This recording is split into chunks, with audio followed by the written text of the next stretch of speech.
जय श्री राम। मैं आज आप लोगों को रामायण का एक प्रसिद्ध प्रसंग सुनाने जा रही हूँ। अयोध्या धाम में कनक भवन व हनुमानगढ़ी के बीच एक अति सुंदर भवन है जिसे दशरथ महल के नाम से जाना जाता है। बहुत समय पहले वहाँ पर एक श्री राम प्रसाद जी नाम के संत रहा करते थे।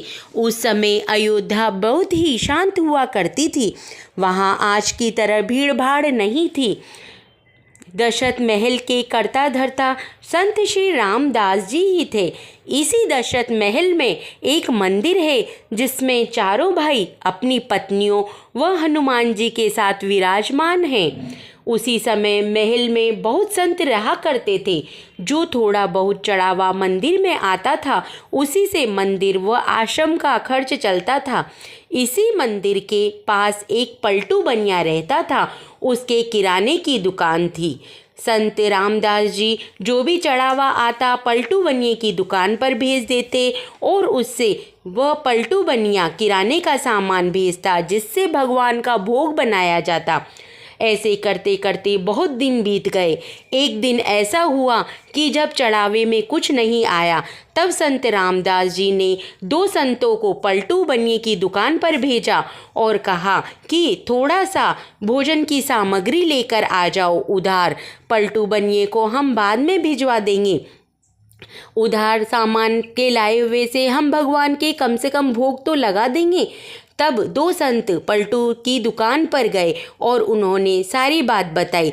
तब पलटू बनिया बोला कि मेरा और महंत जी का लेना देना तो बस नकद का ही है, मैं उधार न दे पाऊंगा। ऐसा कहकर उसने दोनों संतों को वापस लौटा दिया। उस दिन राम प्रसाद जी को बहुत दुख हुआ कि हम भोग में भोजन नहीं बना पाए।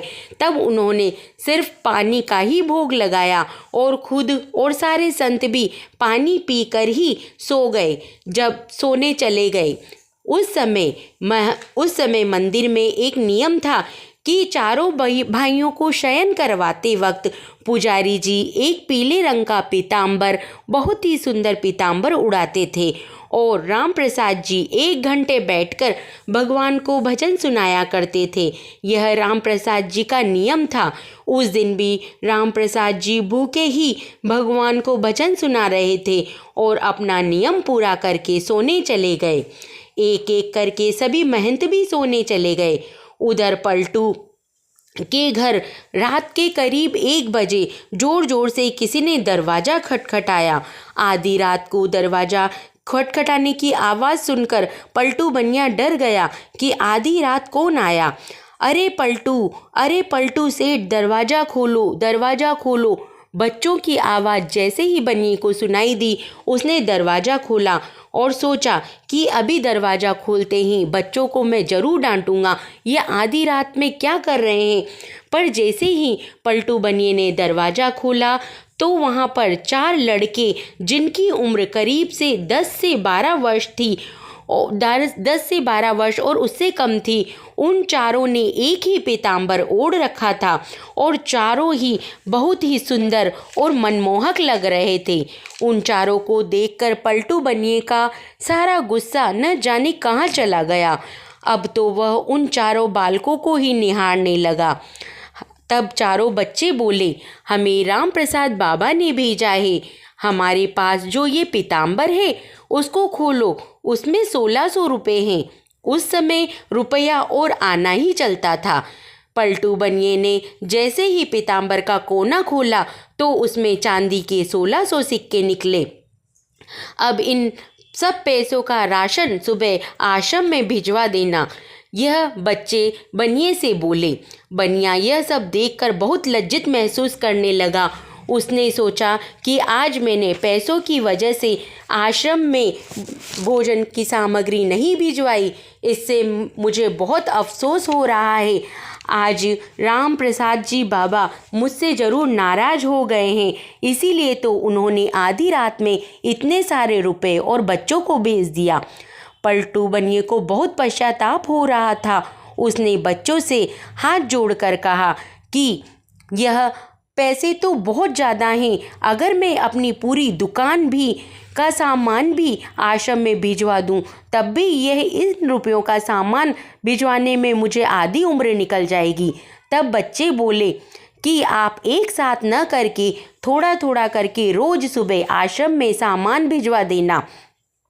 ऐसा कहकर वह बालक वहाँ से जाने लगते हैं और कहते हैं कि आज के बाद आप आश्रम में सामान भिजवाने के लिए कभी मना मत करना।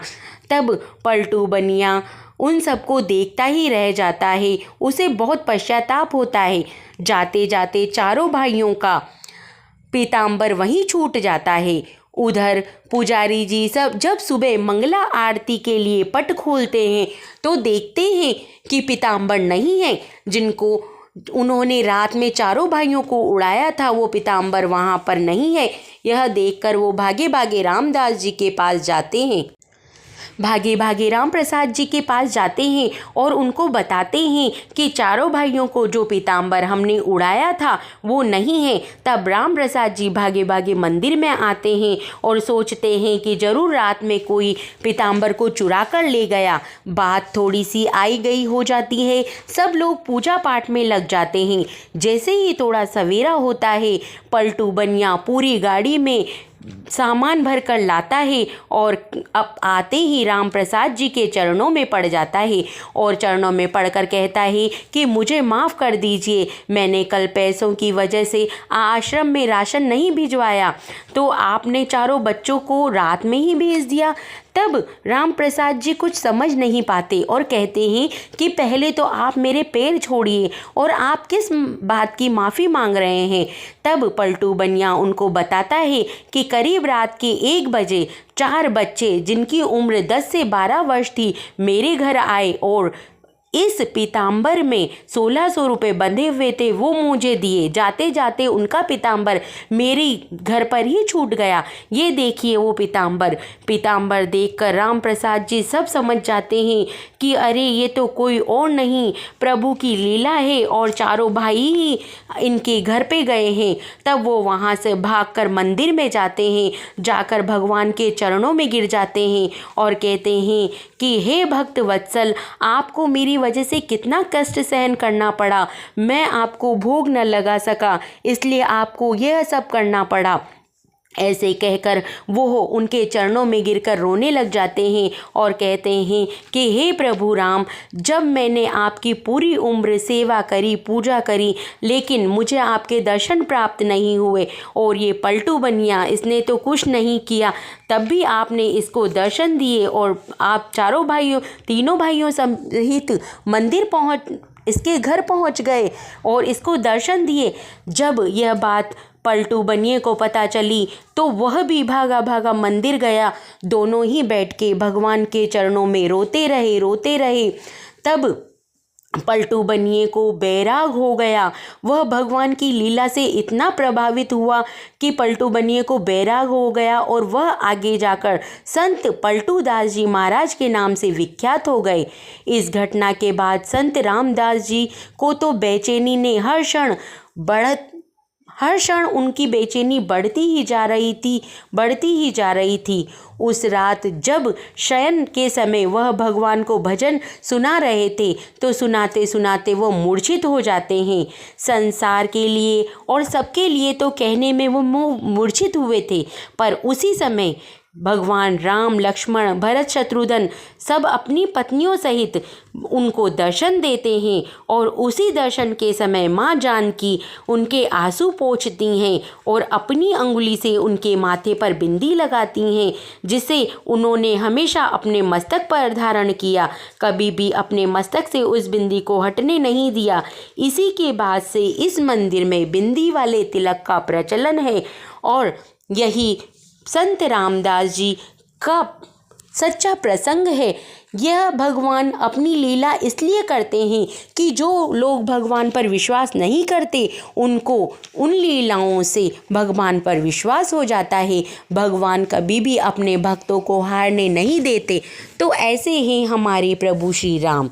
अगर यह सच्ची घटना आपको पसंद आई हो तो इस चैनल को लाइक, शेयर और सब्सक्राइब जरूर कर दें। धन्यवाद।